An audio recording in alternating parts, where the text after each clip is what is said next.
మంత్రనిధి ప్రేక్షకులకు నమస్కారము.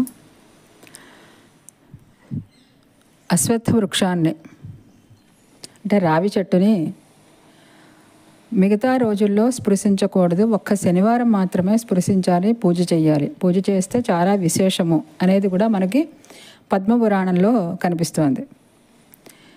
ఋషులందరూ అడిగారట సూతుల వారిని, అయ్యా అశ్వత్థ వృక్షాన్ని అంటే రావి చెట్టుని స్పర్శనం చేయకూడదు, ముట్టుకోకూడదు అని అన్నారు. శనివారం మాత్రం దానికి చాలా విశేషం ఉంది అని చెప్పారు. దానికి కారణం ఏమిటి అని అడిగారట. అప్పుడు సూతుల వారు చెప్తున్నారు, సముద్ర మథనం జరిగినప్పుడు దాంట్లోంచి మొట్టమొదటి పుట్టింది జ్యేష్ఠాదేవి పుట్టింది.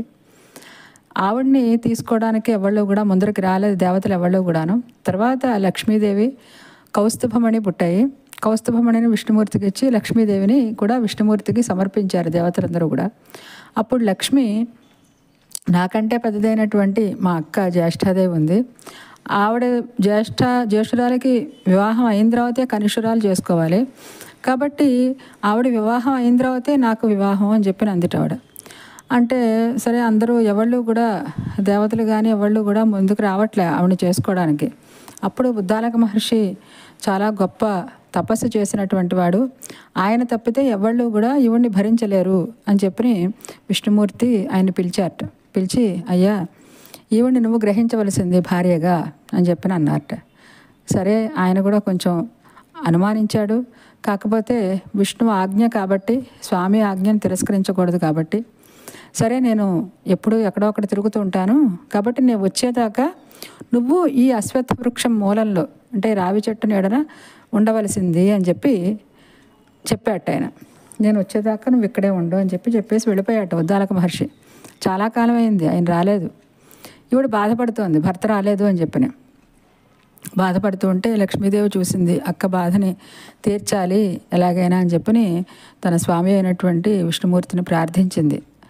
మా అక్క బాధని తీర్చవలసింది స్వామి అని చెప్పిన అంటే విష్ణుమూర్తి అశ్వత్థ వృక్షం దగ్గరికి వచ్చి ఆవిడతోటి అలక్ష్మితోటి జ్యేష్ఠాదేవితోటి, అమ్మ నువ్వు ఇక్కడే స్థిరంగా ఉండు, ఈ అశ్వత్థ వృక్షం ఈ రావి చెట్టు నా అంశ వల్లనే పుట్టినటువంటిది ఇది, కాబట్టి ఇక్కడ శని దోషము అనేది కూడా ఉండదు. అంటే నిన్ను ఏ గ్రహాలు కూడా, అందులో మనకి శనిగ్రహం అనేది అందరినీ దేవతలందరినీ కూడా దేవతల ఎవళ్ళు కూడా తప్పించుకోలేనిది శని దోషం నుంచి. కాబట్టి నీకు ఇక్కడ ఆ శని దోషం అనేది ఉండదు, నువ్వు ఇక్కడే ఉండు.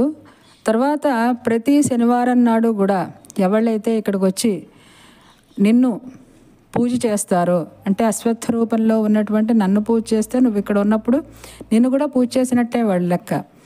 కాబట్టి నిన్ను ఎవరైతే పూజ చేస్తారో వాళ్ళకి నీ చెల్లెలైనటువంటి లక్ష్మీదేవి స్థిరంగా ఉంటుంది వాళ్ళ ఇంట్లో. కాబట్టి నువ్వు ఇక్కడ ఉండు, నువ్వు ఇక్కడ ఉండి ఎవరికి కూడా ఏ బాధలు అలక్ష్మీ బాధలు అనేవి కలిగించకుండా నిన్ను ఇక్కడ ఉన్నటువంటి నన్ను ఎవరైతే అర్చిస్తారో వాళ్ళ జోలికి వెళ్లకుండా నువ్వు ఇక్కడే స్థిరంగా ఉండు అని చెప్పాట విష్ణుమూర్తి. ఆ సందర్భంలో మనకి